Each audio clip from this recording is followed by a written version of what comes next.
GLP1 medications. I've had a lot of experience over 2 years, and I'm asked a lot whether I would recommend starting it. And the first thing I always say is that the medication can vary quite a lot from person to person. For me, it was the best decision I made for my health. But not only does it come with benefits, it does come with risks and side effects. So I would always say, do your research first to make sure it's suitable for you. A GLP-1 medication is most commonly used to treat type 2 diabetes and obesity. But here's what you can expect starting on a GLP-1 journey. First up, benefits. GLP-1 medications help release insulin into your body after meals, lowering blood sugar levels. They slow gastric emptying, which reduces blood sugar level spikes after eating. Second is weight loss in type 2 diabetes and obesity, because these medications help reduce appetite. They increase the feeling of fullness, which leads to weight loss. They're also known to lower the risk of heart disease. They can reduce the risk of cardiovascular events like heart attacks and strokes, especially in people with diabetes. For me though, the main benefit of taking a GLP-1 medication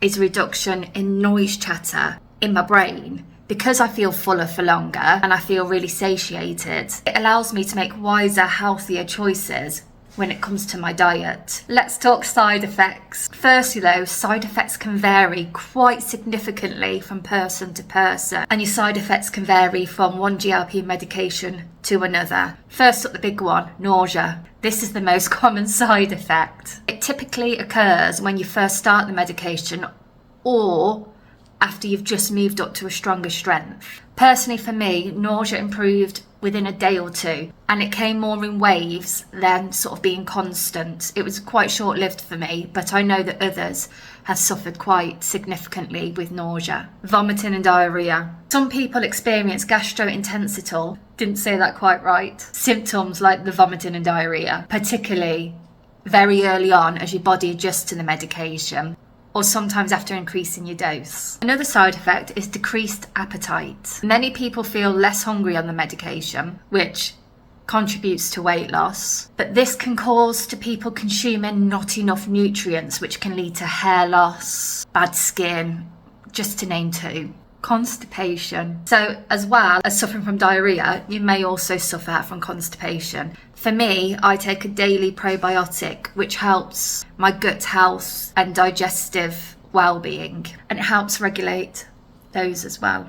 And number two's fatigue. Now, when I was on Saxenda and Wegovy, this was the worst side effect I had ever experienced, and it did nearly finish me off. I only had relief from fatigue when I started supplements, and they helped with my energy levels really significantly. I found I suffered from fatigue when I first started the medication and after I started quite a higher dose. Saying that though, on Manjaro, I haven't had any fatigue at all, but that also could be because of the supplements that I've been taking for quite a few months. Rare and quite serious side effects, and this is why I always recommend to do your research to find out if it's suitable for you. In very rare cases, GLP-1 medications have been known to cause inflammation in the pancreas. Symptoms from this include severe stomach pain that can radiate around to your back, kidney problems. In rare cases, GLP-1 medications have been known to reduce kidney function, especially if dehydration, nausea or vomiting has been quite significant. Gallbladder issues.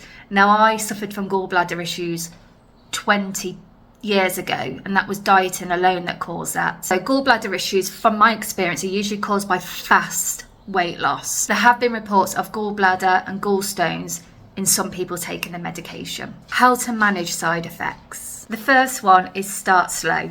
Always start at the lowest dose possible, even if you are switching between treatments, because if it's a new medication, there's no way of telling how your body's going to react to it. So start off low and only move up to the next strength when you feel like it's not therapeutic enough for you, and from your doctor or prescriber's recommendations. Stay hydrated. Drink plenty of water, especially if suffering from diarrhea, vomiting. Sometimes this medication can make me feel quite dehydrated, especially after I've just gone up a strength. Eat smaller and regular meals. Because your appetite is reduced, you might not feel like eating, but your body needs those nutrients. So eating smaller meals throughout the day can help nausea, and prevent large blood sugar spikes. And I'll end it with, whether you get it through the NHS or whether you get it privately, it's really important to monitor your bloods. I'm prescribed it privately, but my GP monitors my blood tests. My GP monitors my blood sugar, my kidney function, my liver function, and overall response to the medication, like with my blood pressure. They'll take my weight, check my BMI, the full works, about every 6 months. If your side effects on a GLP-1 medication become too severe, please inform your prescriber or your doctor immediately, especially if you notice signs of pancreatitis or gallbladder problems. Whether privately or through the NHS, be sure to follow your doctor's instructions on dosage, diet, and lifestyle adjustments. Any questions, please let me know.